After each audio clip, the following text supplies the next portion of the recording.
Bonjour et bienvenue dans cette première vidéo d'une série de vidéos sur les fonctions Excel. Donc comme vous le constatez aujourd'hui, elle va porter sur la recherche V et la recherche H. Et si vous êtes là, je crois que ça veut dire que vous avez déjà quand même entendu parler de ces deux fonctions-là.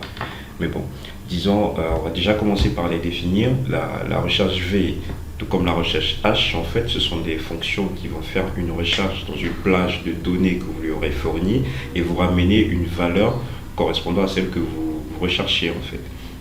Et ici, le sigle V dans recherche V signifie vertical, recherche verticale, et recherche H, recherche horizontale. Donc c'est un peu ça pour la théorie. Maintenant, passons à la pratique pour que vous puissiez mieux comprendre exactement en quoi ça consiste. Et pour cela, je vous ai préparé un petit fichier Excel. Dans ce fichier-là, on a deux tableaux. Deux tableaux semblables au niveau des données, mais différents au niveau des alignements. Donc vous verrez ici, on a les en-têtes qui sont alignées dans les colonnes, alors qu'ici, on a les en-têtes qui sont alignées au niveau des lignes. Donc, qu'est-ce qu'on va faire? On va utiliser chaque recherche pour que vous puissiez voir comment ça fonctionne. Déjà, prérequis au niveau de la recherche V, lorsque vous faites une recherche V, comme on l'a dit, c'est une recherche verticale qui sera faite. Donc il faudrait que vos éléments soient alignés sur des colonnes. Donc il va faire des recherches en fonction des colonnes. Alors qu'au niveau de la recherche H, il fera une recherche en fonction des lignes. Voilà, déjà c'est une première chose. Deuxième chose, pour la recherche V comme pour la recherche H, il faudrait que la colonne dans laquelle vous allez faire la recherche, dans lequel l'élément soit le plus à gauche. Donc ici, par exemple, on va faire notre recherche dans cette colonne-ci. Il faudrait qu'elle soit à gauche des autres colonnes. D'accord? Donc on va voir ça maintenant. Donc je vais déjà venir ici. Je vais faire une recherche en fait des durées. Parce que là, à ce niveau, j'ai préparé une petite liste déroulante de toutes les formations. Et je voudrais qu'à chaque fois que je choisis une formation, il me mette directement la durée. Donc, je vais venir ici, je vais faire recherche V. Donc là, il me propose déjà les différentes recherches disponibles sur Excel. Je vais choisir recherche V. Et dans recherche V, vous avez, comme vous le constatez, des attributs. Et bon, donc là, on a déjà la valeur recherchée. Donc la valeur que je vais rechercher sera ici. Donc je vais choisir cette cellule-ci. Je vais mettre un point virgule pour passer à l'attribut suivant. Et là, il me demande de la table matrice. La table matrice ici, c'est dans quelle plage de données il va aller rechercher. Donc je vais venir choisir mon tableau. Puis mettre encore un point virgule. Et là, il me demande le numéro d'index de colonne. Donc, autre chose, il faudrait savoir que quand vous choisissez, quand vous avez un tableau comme celui-ci, chaque colonne a ce qu'on appelle un numéro d'index. Et là, le premier numéro, c'est le 1. Non, la première colonne, on aura le numéro 1, ensuite vous avez le numéro 2, là, le numéro 3, là, le numéro 4. Si on avait 5 colonnes, ce sera le numéro 5 ensuite, donc vous comprenez. Donc ici, je veux la durée et la durée se trouve dans la deuxième colonne de mon tableau. Donc je vais lui dire, mon numéro d'index sera le 2. Ensuite, j'ai un attribut qui est entre crochets. Petite parenthèse aussi, il faudrait savoir que quand un attribut est entre crochets, ça veut dire qu'il n'est pas obligatoire. Donc ça veut dire que là, je peux fermer ma fonction et j'aurai fini, je vais mettre entrée. Et là, il va me renvoyer une valeur. Bon, actuellement, j'ai une erreur NA parce que justement ici, j'ai rien défini pour l'instant. Mais là, si je mets Community Management par exemple, j'aurai ce résultat-là. Mais si on revient dans mon tableau, vous verrez que ce résultat ne correspond pas à ce que j'ai ici. Donc ça veut dire qu'on peut dire qu'il s'est trompé. Mais en fait, c'est pas qu'il s'est trompé, c'est qu'il faudrait savoir que au niveau des recherches, que ce soit la recherche V ou la recherche H, le dernier élément, en fait, si vous ne le précisez pas, déjà je vais vous montrer, là au niveau du dernier élément, on a valeur correspondante approximative, valeur correspondante exacte. Et si vous ne précisez pas, lui, il va plutôt faire une correspondance approximative. Donc, il ne vous donnera pas la valeur exacte en fait de ce que vous recherchez. Il vous donnera une valeur qui sera selon lui inférieure en fait. Donc là maintenant, si je veux une valeur exacte, je vais lui dire donne-moi une valeur exacte. Voilà, donc c'est faux que j'aurai à écrire ici. Une fois que j'ai fait ça, j'appuie sur Entrée et vous verrez que j'ai un résultat justement qui correspond exactement à ce que j'ai dans cette colonne-là. Vous voyez? Et maintenant, si je viens, je change. Voilà, on va prendre autre chose par exemple. Vous voyez, j'ai mis bureautique. Donc là, j'ai un mois. Si je reviens dans mon tableau, bureautique, effectivement c'est un mois. Donc vous voyez, il faut toujours vérifier justement parce que si vous ne mettez pas la dernière valeur, il vous fera automatiquement une recherche approximative au lieu de vous faire une recherche exacte. Et là, je peux faire la même recherche V pour l'inscription.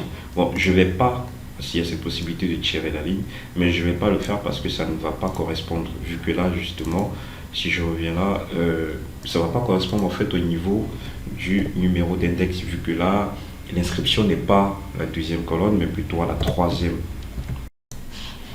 Voilà. Donc, comme je vous disais, en fait, c'est pas bon de tirer, en fait, quand vous faites de la recherche V, c'est pas bon de tirer le trait. Pourquoi? Comme vous le voyez, là, il y a une erreur. Donc, j'ai déjà corrigé ça au niveau du 3. Mais ici, il a aussi tiré, en fait, au niveau de la colonne. Donc, il n'est plus sur le M, mais là, il m'a mis sur le N. Donc, je vais faire ça. Voilà. Et je vais revalider. Et vous voyez que là, j'ai l'information. Donc, normalement, pour éviter ça, vous pouvez utiliser les dollars. Vous voyez, pour fixer, en fait, les valeurs. Mais de toute façon, c'est pas conseillé, donc il faudra, le mieux c'est de copier et de refaire. Donc, vous voyez, vous pouvez venir là, copier ça. Bon, ici j'ai déjà fixé, on va faire l'échappe. Ici j'ai déjà fixé, donc je vais copier ça, je vais venir ici, je vais lui dire, voilà, je vais lui dire, je prends ça. Là c'est fixé et là je suis à frais de formation dans ma colonne, dans mon tableau c'est la colonne 4 et je vais faire ça. Vous voyez là, j'ai ça. Donc si je change, marketing digital, j'ai toutes ces informations. Si je change là, j'ai ça. Si je change encore, j'ai ça. Vous voyez, donc là, ça vous permet justement de faire une recherche, comme je disais, de façon verticale et de renvoyer une autre valeur. Et vous voyez que là, c'est vraiment automatique quand vous savez en fait ce que vous recherchez. Bon. Ça c'est pour ce qui était de la recherche V. Maintenant, on va voir pour ce qui est de la recherche H. Comme je vous ai dit tout à l'heure, la recherche H, en fait, contrairement à la recherche V, c'est une recherche horizontale. Donc, lui, il va plutôt lire en fonction des lignes. Or, ici, on lisait au niveau des colonnes. Donc, on va faire ici, on va lui dire égal recherche H. Vous allez voir, c'est presque les mêmes attributs parce que là, il va nous demander la valeur recherchée. On va lui dire la valeur sera là. On va mettre un point virgule. Il nous demande le tableau. Donc là, on a changé de tableau. On va donc venir sélectionner celui-ci. Voilà. On va mettre notre point virgule.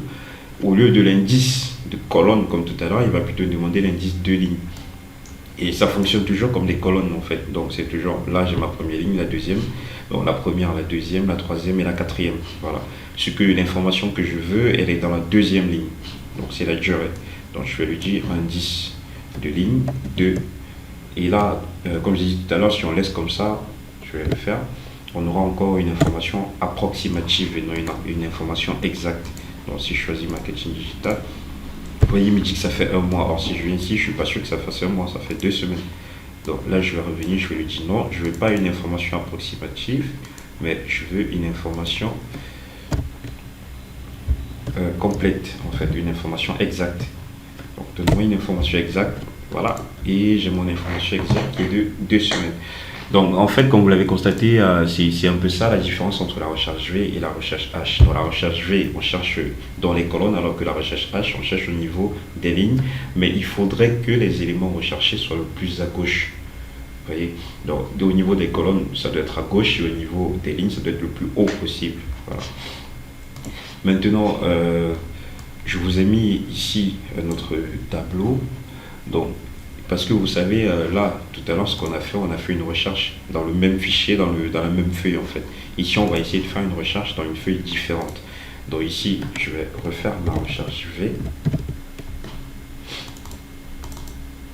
Ma valeur recherchée sera là. Mon tableau, il sera dans la feuille 1. Ce ne sera pas l'un des tableaux-ci, mais ce sera un tableau de la feuille 1. Donc je vais revenir dans cette feuille-ci. Je vais venir ici. Je vais lui dire c'est ce tableau-ci. Voilà. Là, il a recopié mon tableau. Là, je vais revenir et je vais voir ce qu'il m'a écrit.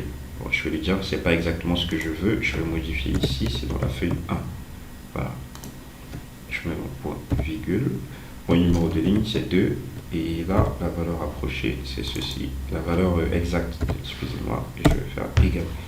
Maintenant, je viens là, je vais mettre community et vous voyez, il m'a pris 2 semaines dans ce tableau-ci et non dans ce qu'il a créé ici. Donc, c'est la même chose pour la valeur, pour la recherche horizontale. Bon, je vais faire aussi recherche horizontale. Je fais ça, valeur, c'est ceci. Je mets mon point virgule, je reviens ici, je vais sélectionner mon tableau.